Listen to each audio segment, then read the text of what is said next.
नाज़रीन, पाकिस्तान इस वक्त शदीद आजमाइश की घड़ी से गुजर रहा है। एक तरफ कोयटा है जहां सरियाब रोड पर धमाके में हलाकतों की तादाद 15 हो चुकी है और वाक़े का मुकदमा भी दर्ज कर लिया गया है, और दूसरी तरफ दरियाओं में तुग़यानी, सैलाबी रेलें, बस्तियां डूबी हुई, ज़मीनें तबाह, हज़ारों लोग बेघर और मुस्तकबिल गैर यकीनी। सवाल ये है, क्या भारत की तरफ से आने वाले पानी के बारे में बर वक्त इक़दामात हुए हैं? क्या हमारे इदारे वाकई तैयार थे या फिर हमेशा की तरह सिर्फ बयानात और अलर्ट जारी करने पर ही सब कुछ महदूद हो चुका है? और अगर बात करें बलूचिस्तान की, तो आखिर वहाँ ये दहशतगर्दी कब ख़त्म होगी? और इसके अलावा आज के व्लॉग में हम पूरा जायज़ा लेंगे दरियाए चनाब, रावी और सतलज की सूरत हाल कहाँ जहाँ पहुँची है, इंतज़ामिया के इक़दामात क्या हैं, किसानों का क्या हाल है, और सबसे बढ़कर आने वाले दिनों में ख़तरात किस हद तक बढ़ सकते हैं। आए तमाम तफसीलात शामिल करते हैं। अस्सलाम वालेकुम। हक पाकिस्तान न्यूज़ में हम आपको खुश आमदीद कहते हैं। नाज़रीन, सबसे पहले कोयटा की बात कर लेते हैं। सरियाब रोड पर होने वाले धमाके में जाँ बहक अफराद की तादाद 15 हो चुकी है। CTT तर्जुमान के मुताबिक सरियाब रोड शाहवानी स्टेडियम के सामने खुदकुश धमाके का मुकदमा दर्ज कर लिया गया है, जिसमें कत्ल, इक़दाम कत्ल और इंसदाद दहशतगर्दी की दफ़ात शामिल की गई हैं, जबकि मुकदमे में नामालूम अफराद को नामजद किया गया है। CTT तर्जुमान का बताना है कि खुदकुशी हमला आवर की लाश की बाकियात CTT तर्जुमान को बताना है कि खुदकुश हमला आवर की लाश की बाकियात कब्जे में ले ली गई हैं, जो फोरेंसिक के लिए भिजवाई जाएंगी। दूसरी जानिब महकमा सेहत बलूचिस्तान का कहना है कि सरियाब रोड पर होने वाले खुदकुश हमले में जाबाक अफराद की तादाद 15 हो चुकी है, जबकि 38 अफराद इस वाक़े में ज़ख्मी हुए हैं। इलावाज़ी वज़ीर आज़म शहबाज शरीफ की जानिब से कोयटा में धमाके की शदीद अल्फाज में मज़म्मत की गई है और उन्हें ज़ख्मियों को बेहतरीन तबी सहूलियात फराहम करने की हिदायत भी जारी की गई है। वज़ीर आज़म ने धमाके में मुलव्विस अफराद की जल्द निशानदही करके उन्हें करार वाक़ सज़ा दिलवाने की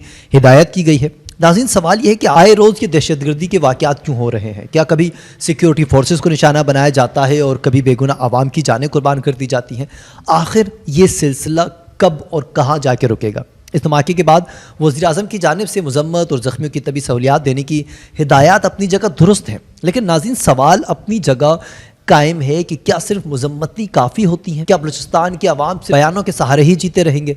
जब तक बलूचिस्तान के अवाम को मुकम्मल एतमाद और एहसास से मलकियत नहीं दिया जाता, तब तक यहाँ के मसाइल, तालीम, रोज़गार, वसाइल की तकसीम और सियासी शराकत हल नहीं होते। इस सरजमीन पर दहशतगर्दों के लिए जगह बनती रहेगी। नाज़रीन, अब बात करते हैं पाकिस्तान में दरियाओं की मौजूदा सूरत हाल पर। दरियाए चनाब और दरियाए रावी में ऊंचे दर्जे का सैलाब दाखिल हो चुका है। पंजाब के मुख्तलिफ हेडवर्क्स पर पानी की सतह ख़तरनाक हद तक बुलंद होती जा रही है। मराला, खान की कादराबाद, तरेमो और शाहदरा समेत कई मकामात पर पानी के बहाव में मुसलसल इजाफा रिकॉर्ड किया जा रहा है। सैलाबी रेले ने सिर्फ खेत खा रहे हैं, बल्कि बस्तियां भी सफ़ाई हस्ती से मिटती जा रही हैं। मिसाल के तौर पर पीर महल में हेड संधाई के बजाय मावी सफूरा बंद को बारूदी मवाद से उड़ा दिया गया है, ताकि पानी का रुख बदल कर बड़े नुकसान से बचा जा सके। लेकिन सवाल ये है, जब बंद तोड़े जाते हैं तो कुर्बानी हमेशा मकामी आबादियों को क्यों देनी पड़ती है? हज़ारों एकड़ ज़मीन डूब जाती हैं, किसान बरसों की मेहनत से हाथ धो बैठते हैं। दरिया चनाब का सैलाबी रेला मुल्तान डिवीज़न तक दाखिल हो चुका है। अकबर फ्लड बंद पर दबाव उस वक्त बढ़ गया है कि करीबी घरों को नुकसान पहुँचने लगा है कि ख़ानदान अपने सब कुछ छोड़कर महफूज मकामात की तरफ भागने पर मजबूर हो चुके हैं। हेड मोहम्मद वाला रोड को ट्रैफिक के लिए मुकम्मल तौर पर बंद कर दिया गया है और वहाँ भी बारूदी मवाद नस्ब कर दिए गए हैं, ताकि पानी को मखसूस सिमत में मोड़ा जा सके। सैलाब मुतासिर डिवीज़न की हदूद में दाखिल हो चुका है। हैंड संधानी को बचाने के लिए माई सफूरा बंद तोड़ दिया गया है। इंतहाई ऊंचे दर्जे के सैलाब के अलर्ट के बाद दरियाए चनाब और मुहल्लिका नदी नालों में पानी के बहाव में इजाफा होने का इम्कान भी जाहिर किया है। तर्जुमान PDMA के मुताबिक दरियाए चनाब में मराला, खानकी और कादराबाद के मकाम पर सैलाब का खदशा है। ये सिर्फ इंफ्रास्ट्रक्चर को नुकसान नहीं, बल्कि इंसानी अलमिया भी है। दर्जनों देहात मुकम्मल तौर पर डूब चुके हैं। मकई, कपास, बागात, सब्ज़ चारा, सब कुछ तबाह हो चुका है। लोग अपनी मदद आपके तहत कश्तियों और ट्रालियों में नकल मकानी कर रहे हैं। रेस्क्यू 1122 और फौजी जवान अपनी बसात के मुताबिक लोगों को बचाने की कोशिश कर रहे हैं, मगर पानी की शिद्दत के सामने वसाइल इस वक्त कमज़ोर पड़ते नज़र आ रहे हैं।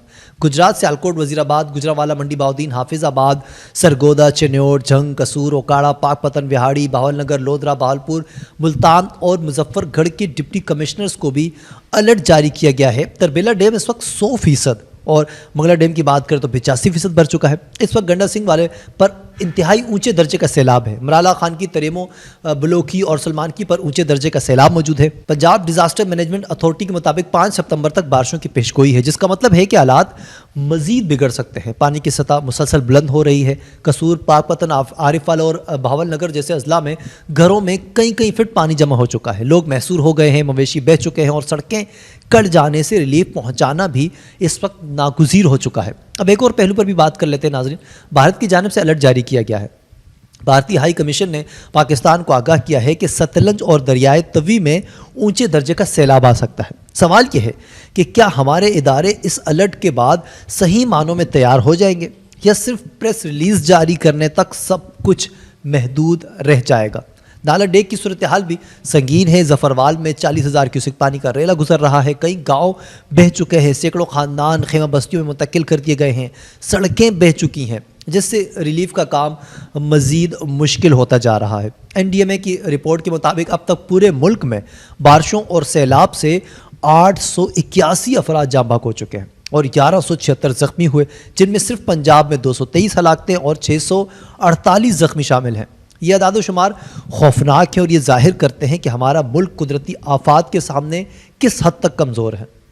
اب ایک اور سوال کہ ہر سال یہی کہانیاں ہم کیوں دہراتے ہیں؟ کیا حکومت اور ادارے صرف ریئیکشنز پر کام کرتے ہیں؟ کیا ہمارے پاس کوئی long term flood management plan ہے؟ کسان جب سب سے زیادہ متاثر ہو، ان کے لیے فوری اور حقیقی ریلیف کہاں ہے؟